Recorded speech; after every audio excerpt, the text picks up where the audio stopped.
I'm Ffion, I'm the Festival Coordinator for Wales, working for the Shakespeare Schools Foundation. Okay.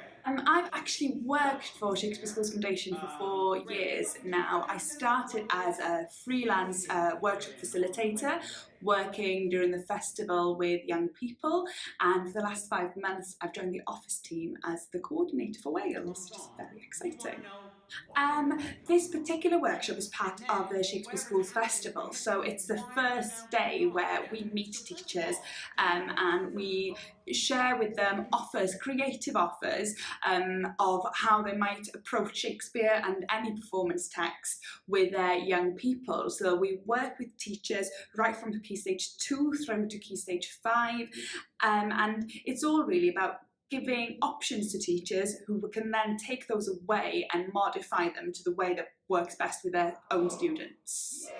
It's a two-way thing for us. We're really lucky because we get to work with teachers and with students. The teachers in the room today are some of the most brave, inspirational people you will ever meet, and it's so great seeing them coming together and trying things out and knowing then that they're going to pass that legacy on to their young people. They're really open, always up for a laugh, and it's a wonderful, wonderful thing to be a part of.